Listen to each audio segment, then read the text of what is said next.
മുട്ടുവേദന എല്ലായ്പ്പോഴും തേയ്മാനം കൊണ്ട് മാത്രമല്ല ഉണ്ടാകുന്നത്.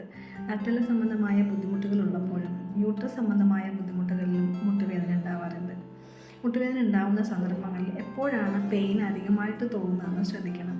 രാവിലെ എണീക്കുമ്പോൾ ശക്തമായിട്ട് വേദന ഉണ്ടാവുക, കുറച്ചൊന്ന് നടന്ന് കഴിയുമ്പോഴും വെയിൽ വന്നു കഴിയുമ്പോഴും ഒക്കെ വേദന കുറയുന്നത്, അതുപോലെ മഴയുള്ള സമയങ്ങളിൽ വേദന അധികമായിട്ട് തോന്നുന്നത്, ഇങ്ങനെയുള്ള അവസരങ്ങളിൽ ആർത്രൈറ്റിസ് ഉണ്ടോ എന്ന് ചെക്ക് ചെയ്യുന്നത് നല്ലതായിരിക്കും.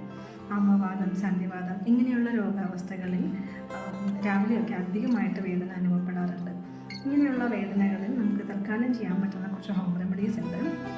അതിൽ പ്രധാനം മണൽ ചെറുതായിട്ട് കിഴി കെട്ടി ഓയിലൊന്നും അപ്ലൈ ചെയ്യാതെ തന്നെ ഡയറക്റ്റായിട്ട് മുട്ടിൽ ചൂട് കൊടുക്കാം. അതുപോലെ മുതിര വെച്ചിട്ടും ഇതുപോലെ കിഴി ഉണ്ടാക്കി ചൂട് കൊടുക്കാം. ഇഞ്ചി വെള്ളം തിളപ്പിച്ച് അത് വെച്ചിട്ട് ആവി കൊടുക്കാം. ഇതൊന്നും അവൈലബിൾ അല്ലെങ്കിൽ ഹോട്ട് വാട്ടർ ബാഗ് വെച്ച് ചൂട് കൊടുത്താലും തൽക്കാലം വേദന കുറയ്ക്കാനും നമുക്ക് നടക്കാനും ഒക്കെ സാധിക്കും. എന്നിരുന്നാലും ആർത്രൈറ്റിസ് പോസിറ്റീവ് ആണെന്ന് കണ്ടാൽ ഉള്ളിലേക്ക് മരുന്ന് കഴിക്കണം. പ്രോപ്പറായിട്ടുള്ളൊരു ഭക്ഷണ രീതിയും ഫോളോ ചെയ്താൽ മാത്രമാണ് നമുക്കൊരു പെർമനൻറ്റ് സൊല്യൂഷൻ കിട്ടുന്നത്.